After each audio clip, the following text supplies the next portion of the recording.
po sa inyong lahat. Good morning po. Pwede po ba tayong manatiling tumayo? Manatiling nakatayo? Yung English ko naman, yung Tagalog ko naman, kung actually po, before I read this Holy Word of God, alam niyo po, sa oras na ito na napaka-amazing po ng Panginoon sa aking buhay. Nung dumating po ako kanina, mga 9:30, ako lang po mag-isa. Ang prepare ko po talagang message for today. It's all about spiritual house cleaning. Yun po ang prepare ko. Pero nung pumasok po ako sa lugar na ito, iba po yung pinahayag sa akin ng Panginoon. Nilalaban ko po sa Panginoon yung hinanda ko kagabi. Kasi nung oras na ako matulog para lang kung maganda na message for today. Pero iba po talaga yung ini-impress sa puso ko ngayon na ipahayag sa inyo. And I hope and pray na hindi ko nagkamali ang Panginoon sa pagpapahayag niya sa akin ng ibang value sa oras na ito. Pinabago ko ng mga yung PowerPoint presentation ko. Kaya po, please, kung may mga Bible po kayo, open niyo po ito para malaman niyo po kung ano po yung ang gustong sabihin ng Panginoon sa atin today. And I know this is timely, and I know this will be able to encourage and develop everyone. Amen? So if you can just open your Bibles po sa dahil lang po, mga kapatid. Paki-open po sa Luke chapter 8, 22 to 25. Luke chapter 8, 22 to 25. Nandun na po ba kayo mga kapatid? Wala po dyan atarasin. Luke chapter 8, 22 to 25. I hope na mabasa niyo po siya. I hope. Pero babasahin ko po sa inyo. Luke chapter 8, 22 to 25. Sabi po dito, one day, Jesus said to his disciples, "Let us go over to the other side of the lake." So they got into a boat and set out. And they sailed and he fell asleep. A squall came down on the lake so that the boat was being swept and they were in a great danger.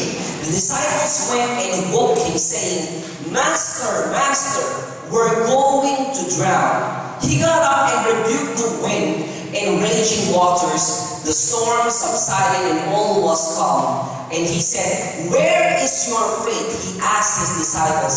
In fear and amazement, they asked one another, "Who is this? He commands even the winds and the water, and they obey him." Palakpakan po natin ang pagkakabasa ng salita ng Diyos. Yan lang po ba ang palakpak na mga sa Panginoon sa oras na ito? Palakpakan po natin ang malakas ang Panginoon sa oras na ito. And you may all be seated, mga kapatid. Hallelujah. So, agad ko na sabi ko sa inyo kanina, ang ating ipapahayag for today, it's actually it's an impression of God to me nung pumasok po ako sa lugar na ito. Ibang-iba po talaga kung papakita ko po sa inyo yung prepare ko last night. Ibang-iba po sa gustong i-impress sa akin ng Panginoon. I-impress sa akin ng Panginoon sa oras na ito. Sa bawat buhay po ng tao, nabadaan po tayo sa pagsubok, problema, kasakit, at may mga bagay po sa atin na minsan sa ating mga sa ating buhay bilang isang Kristiyano, hindi na natin makayanan ang mga problema na ito. Meron, kagaya ko sabi ko po sa inyo, na meron pong limitasyon ang tao. Amen? Meron po tayong anger limit, meron tayong stress limit. Kapag po sumobra na yung stress, doon sa mismong limit mo bilang isang tao, nagpapanik ka na. Amen? Kapag po, kunyari, may mga kapag bilang isang tao na train ka, bilang maging isang independent na tao, na-train ka ng magulang mo, yung mga bagay na po yun. Pero may limitasyon po yung magiging independent ng tao. Kapag po dumating ka na to the limits na parang hindi mo na alam kung saan ka pupunta. Hindi mo na alam kung saan ka tatakbo. Hindi mo na alam kung saan ka pupunta. Meron kang limitasyon na kung saan masabihin mo, ayoko na. May mga limitasyon, may mga bagay po sa atin na sinasabi natin, ano ang pupuntahan ko? Saan ako pupunta? Ano ang gagawin ko? Saan ako pupunta? Sino ba tatakbuhan ko? May mga bagay po tayong ganoon sa ating buhay na kung saan hindi po natin alam kung saan tayo tatakbo.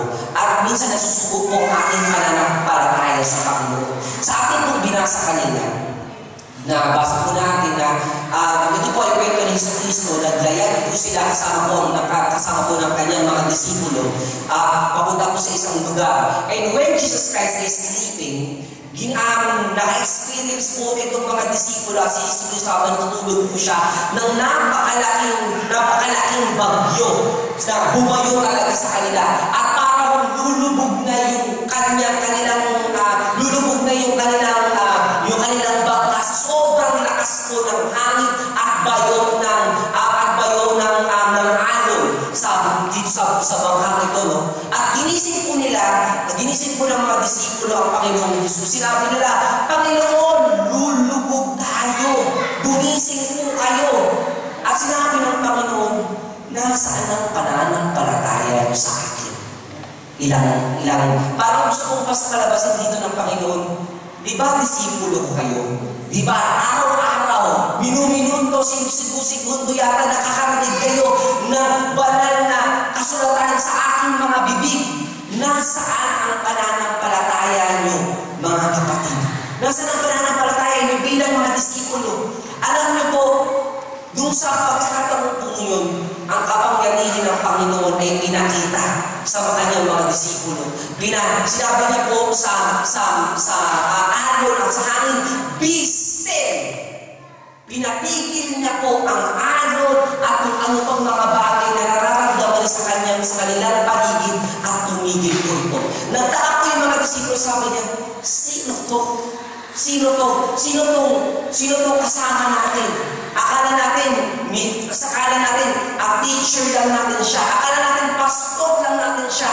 Pero grabe naman ang kapangyarihan sa kanya na ultimo, alon at hangin ng bagyo, pinatitigil niya.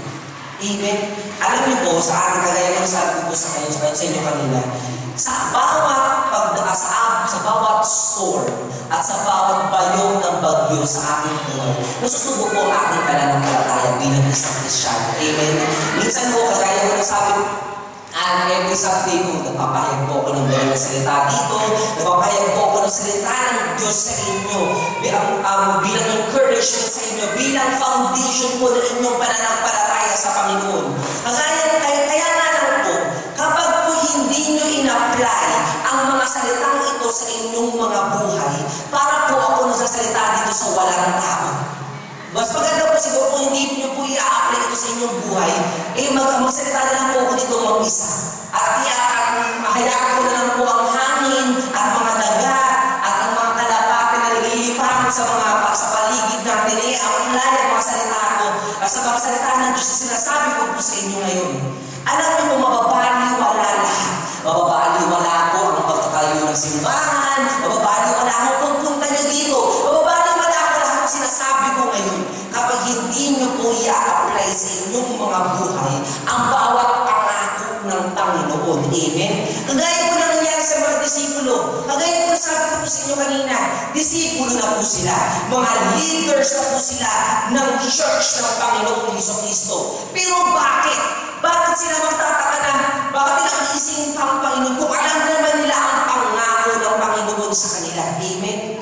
I-apply niyo po ang bawat pangako ng Panginoon sa inyong mga buhay. This is your sword. This is your weapon to the enemy. Every time na binapayo po kayo ng kaaway, ng bawat bagyo, ng bawat hangin, na akala niyo wala na po kayong pag-asa. Panghawakan niyo po ang pangako ng Panginoon at hindi po nito kayo iiwan. Amen? God will never leave you nor forsake you. Amen? Ang mga pangako po yan po ang inyong yan po ang inyong kalasad at yan po ang bawat weapon nyo sa bawat busa sa inyong mga buhay. Amen?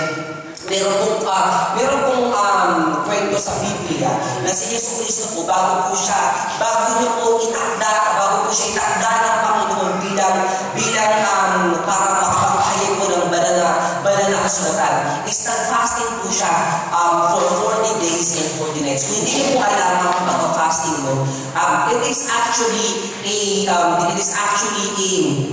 it's not actually a ritual, but you are actually practicing practicing yourself to live by your spirit and not by your own flesh. Amen. Kasi po, kapag po flesh yung kapag po kumain po tayo, yung flesh po yung nasa-satisfy natin. Pero kapag nagpa-fast po tayo, kapag po salita ng Panginoon, ang pinapasok po natin sa ating sarili at kinalimutan po natin ang pagkain, ang spirito po natin ang nasa-satisfy at nasa-strengthen po ang ating spiritual self po sa ating paglalakad sa ating Panginoon. Kaya yun po ang ginawa niya. You know what?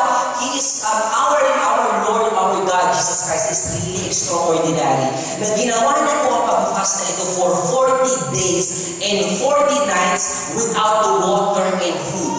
Ginawa niya po ito kasi alam niya ang kahaharapin niya sa kanyang buhay for almost 3 years ay alam niyang problema, stress, bagyo. Kaya po talaga hinanda niya ang kanyang espiritu sa magaganap na battle sa kanyang buhay. Amen. Inalam niyo po, sa kanyang pag-fasting, tinis po siya ng kaaway.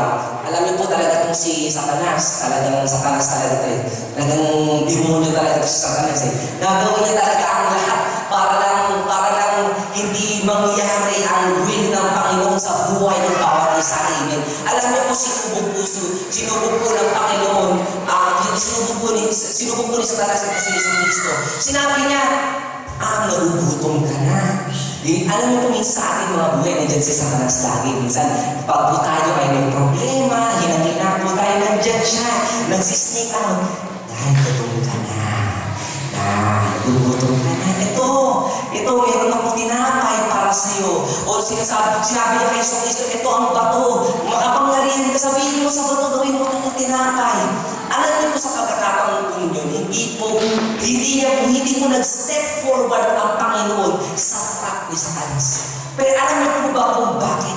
Because He is spiritually ready. Amen? Yung ginagawa na pong fasting for 40 days and 40 nights, in-apply niya po ang mga salita ng Diyos na pumasok sa kanyang mga puso when He was fasting. Amen?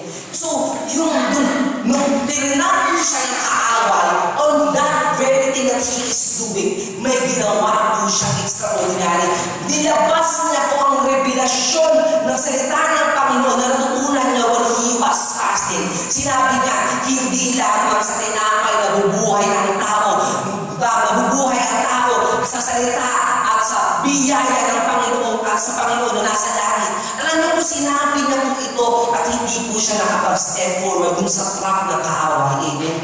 Kapag po tayo bilang mga Kristiyano, pag binayo po tayo ng napakagrabing bagyo sa ating mga buhay, minsan po nanghihina po tayo. Kagaya ng Panginoon ng ating Panginoon Jesus Cristo, physically nanghihina po yan. Tao po siya ng panahon na yun eh. He is 100% man and 100% God that time. And alam niyo po, since He is man, nanghihina po siya. Kayo naman po, hindi po kayo kumain ng isang araw. Hindi po kayo kumain ng isang meal. Hinang-hinanap po, baka umuwi na po. Nasa na yun, hindi kumain ng one day. Hindi ako nakapasok na the next week. Alam niyo po, minsan hinang-hina po tayo. Minsan hindi lang po tayo kumain ng isang oras. Minsan hinang-hina na po tayo. Imagine niyo pa po ang Panginoong Jesus, hindi po siya kumain for 40 days and 40 nights. Physically, He's always very, very weak. Pero alam niyo po, kahit po na weak ang kanyang physicality, napakalakas naman niya spiritually. Amen. Kasi ginamit niya po, in-apply niya sa buhay niya ang salita ng Diyos. Natutunan niya nung siya po ay nagpa-fasting. Amen. Kung kayo po mga kapatid ko sa Panginoon, sa ating pong pagbabasa ng salita ng Diyos, sa ating pagpapakiyag ng salita ng Diyos every single Sunday, kapag po kayo nanghina at hindi niyo po in-apply ang mga bagay at mga salita ng Diyos na nababasa niyo, narinig niyo po sa akin, alam niyo po sa panahon na bumagyo, tutumba po kayo. Kasi wala po kayong pinagkakapitan. Wala po kayong pinagkakapitan na kung anumang pangako nito man. Amen. Gaya po sinasabi ko nung kami po ay nag-Bible study every Tuesday. Amen.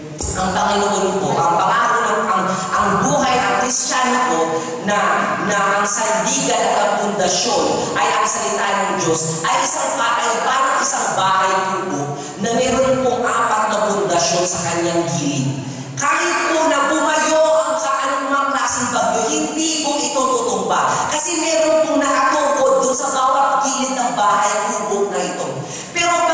Pero ang isang Kristiyano ay parang na hindi ina-apply ang salita ng Diyos sa kanyang buhay, ay parang isang bahay kubo na walang hamba sa kanyang mga gilid. Pag po bumayo ang bagyo sa bahay kubo na ito, tutumba ito at itilapon.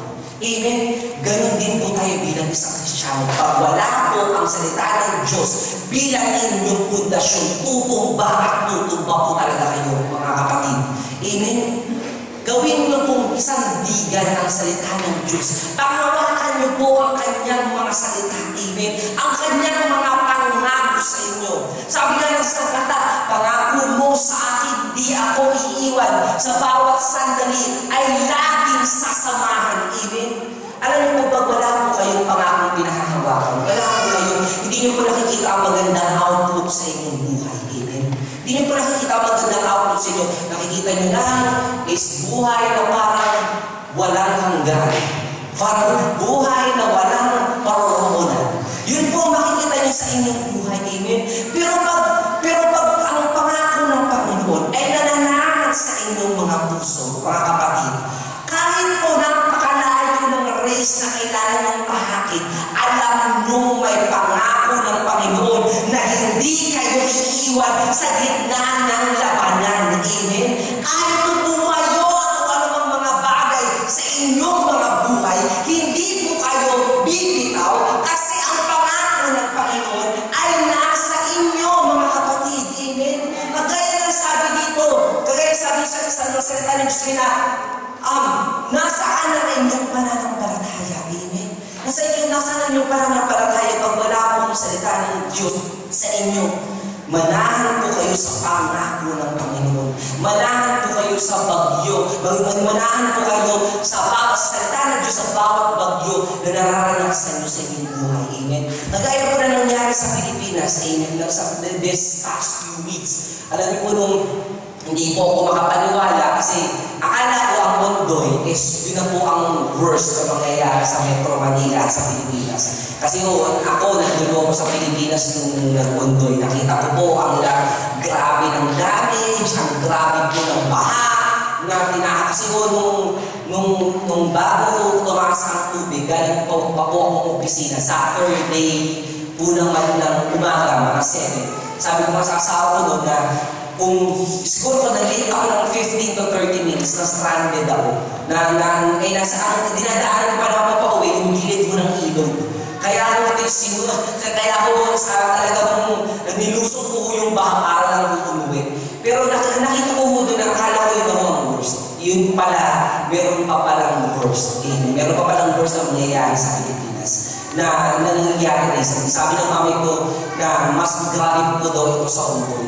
Samantalang ulan lang po ito. Amen? Naniniwala po ako na bagamat ganito ang nangyari sa Pilipinas this past few weeks. Amen?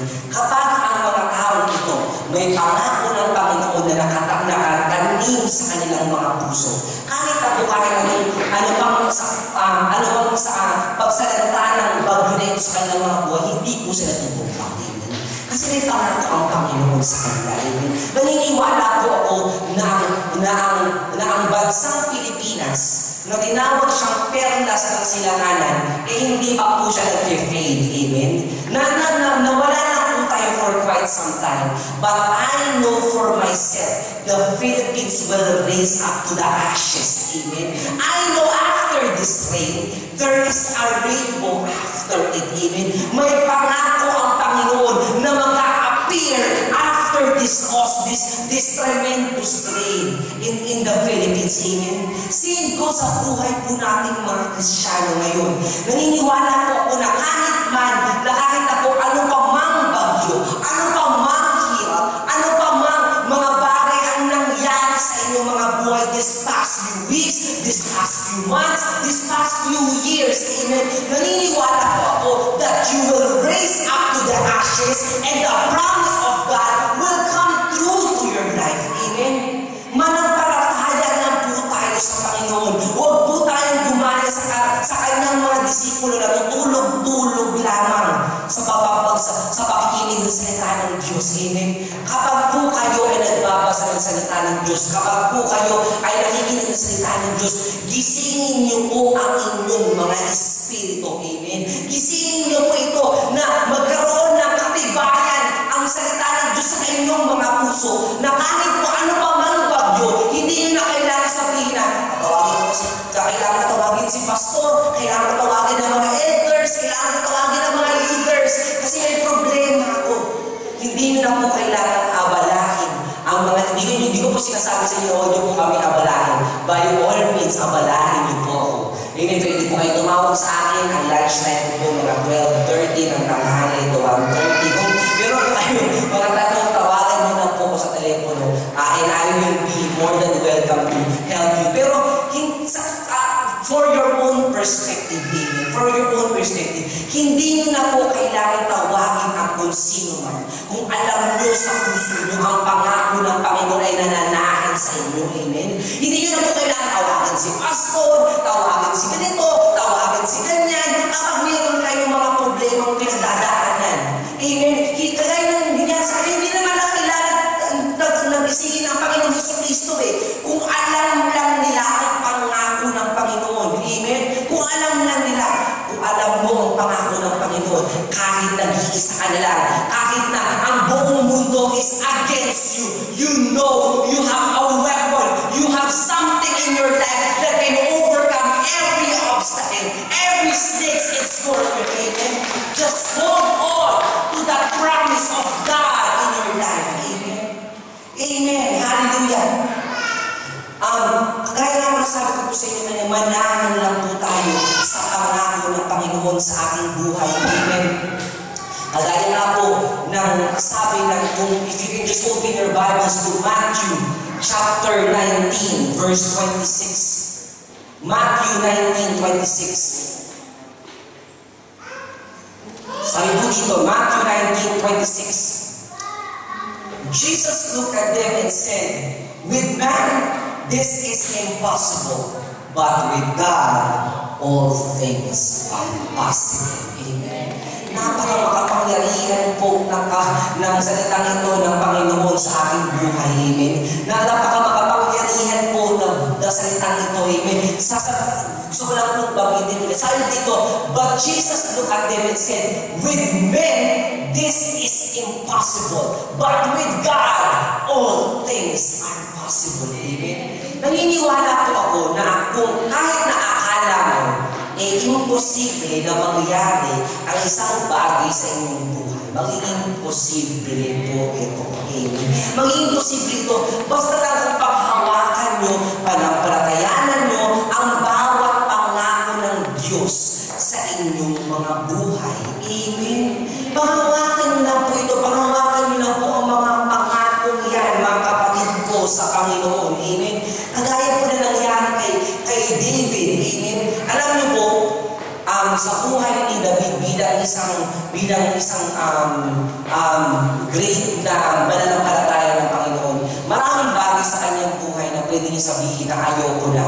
Wala siguro yung pinofisay sa akin na maging hari ako someday, that I will be great, that later things is like as still ahead of me, parang walang mangyayari sa aking buhay. Alam niyo kung maraming pagkakataon sa buhay ni David na pwede niya po sabihin na huwag na lang akong tumuloy sa pangako ng Panginoon. Pero alam niyo po, pinahawakan niya ang anointing na binigay sa kanya ni Apostol Samuel na siya ay magiging hari ng Israel balang araw. Amen. Kahit na po siguro anumang discouragement ang naranasan niya sa kanyang mga kapatid, kay Haring Saul, hindi po siya bumitaw sa pangako ng Panginoon sa kanya. Hinabol na siya ni Pastor Jacob ni Haring Saul para patayin. Pagkatapos, i-discourage pa siya ng mga kapatid niya na huwag labanan si Goliath. Alam niyo po, maraming pagkakataon sa buhay ni David na sabihin ayoko na lang. Huwag na lang. Hindi ko na itutuloy. Hindi na ako mag-step forward. Pastor, ayoko na. Hindi na ako atin ng church. Ito na, ang last Sunday na atin ako. Kasi yung problema ko, ang laki-laki. Umina ko. Pwede niyo pong sabihin yung mga bagay na yan. Pero kung gaya ko lang sabi ko po sa inyo kanina, kahit po, imposible ang nangyayari sa inyong buhay, posible sa Panginoon. Amen? Posible talaga. Amen? Posible talaga. Manahan lang po kayo sa pangako ng Panginoon. Amen? Manahan lang po kayo sa gusto, sa gagawin niya sa inyong buhay. Alam niyo po ang nangyari kay Haring David? Pinahawakan niya ang pangako ng Panginoon na magiging hari siya. At naging hari niya siya ng bayan ng Israel. You know what? He lived on the golden years of Israel because he hold on to the promise of God. Alam niyo po mga kapatid, kung kayo po mga kapatid, pangahawakan niyo ang bawat salita at pangako ng Panginoon, you will live on the golden years of your life. Amen? Lahat po ng inyong pangangailangan, ipo-provide. Kahit po kayo ay may sakit, pagkagalingin kayo ng Panginoon. Amen? Kahit walang paraan para maka-approve ang visa nyo, magkakaroon ng paraan ang Panginoon. Amen? Naniniwala po ako that the God is, there is no impossible with God. Amen? Sa diksyonaryo ng Panginoon, ang imposible ay hindi kasama. Hindi yung kasama yan. Lagi yung posible, posible, posible. Amen? Posible po talaga, mga kapatid ko sa Panginoon. Amen? Posible po talaga. Kaya kung manahan lang po tayo at panghawakan lang po natin ang salita ng Diyos. Amen? Alam niyo po, isang description sa ating Panginoon is God is actually our rock. Amen? Kung babasahin po natin sa Psalm chapter 18, 1-2. Psalm chapter 18, 1-2. Sabi po dito, I love you, Lord, my strength. The Lord is my rock, my fortress, and my deliverer. My God is my rock, in whom I take refuge. My shield and my horn of my salvation, my stronghold. Amen? Alam niyo po, ang Panginoon sa ating mga buhay, kung minsan lang po mga kapatid, binabaliwala po natin kapag po tayo ay nagkakaroon ng problema. He is only our God every Sunday. Minsan nga ako, hindi lang Sunday. Every Sunday from 11 to 1 o'clock. Siya lang yung nilalagay lang po natin ng Panginoon bilang ating Diyos kapag 11 to 1 ng Sunday. Kapag umati lang po tayo ng church. Kapag po umuwi na tayo sa bahay, lagi na po tayo naglulugmo, nakatingin sa malayo, at naghihintay na matapos ang araw kasi namumblema. Amen? Alam niyo po mga kapatid, kapag po ganyan at ganyan ang nangyayari sa inyong buhay, binabaliwala niyo po ang pagkatao, ang pagka-Diyos ng Panginoon sa inyong mga buhay. Gaya po ng sabi sa binasa natin kanina, our God is our strength, our rock, our fortress, our deliverer. Amen? Kapag po tayo bilang mga Kristiyano, akala natin tayo po ay tutumba, kahit tayo po ay tutumba sa mga problema, sa bawat bagyo, sa bawat pahihinakit, sa bawat pasakit, kumapit lang po tayo sa Panginoon, our fortress, our deliverer. Amen? Kahit po wala ng paraan, kahit po wala nang pwedeng pangkapitan ng kamag-anak, kaibigan, kapatid, asawa, alam niyo po, naniniwala ako na kahit wala sila, nandiyan ang Panginoon para sa iyo. Amen? Nandiyan siya, He is our fortress. Amen? Alam niyo po ba yung fortress?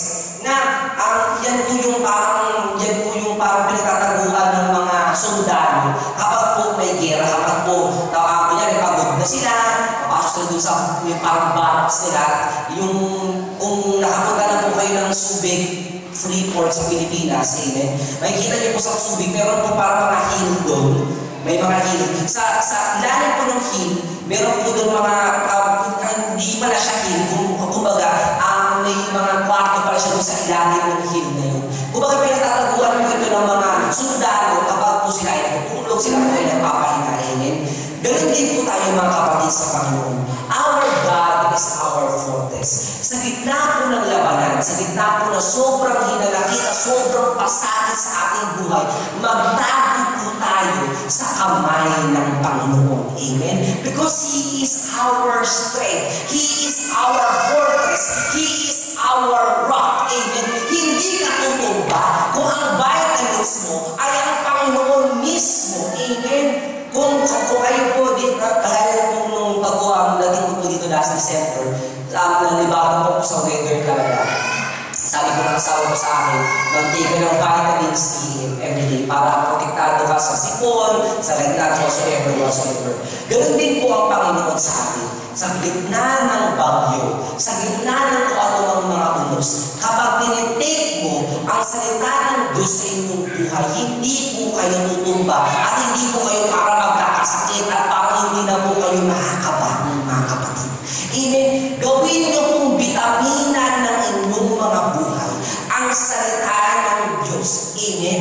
Araw-araw, minuto, segundo, kapag nakita niyo na may parang napakalaking hambanan sa inyong dinadaanan, panghawakan niyo po ang pangako ng Panginoon, mga kapatid. Amen? Panghawakan niyo lang po ito. Hindi po kayo talaga tutumba. Amen? Kahit na po siguro na nakala niyo langit at lupa is against you. Kahit na po yata buong mundo is against you. If God is with you, God is bigger than anything else, mga kapatid ko sa puno. Amen?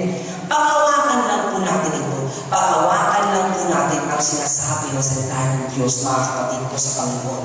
Gaya nga po na sinabi ng Exodus chapter 33 verse 2. Then the Lord said, ay po ito 33:2, then the Lord said, there's a place near me where you may stand on a rock. Amen? Ang dinidescribe po ito ng Panginoon sa atin.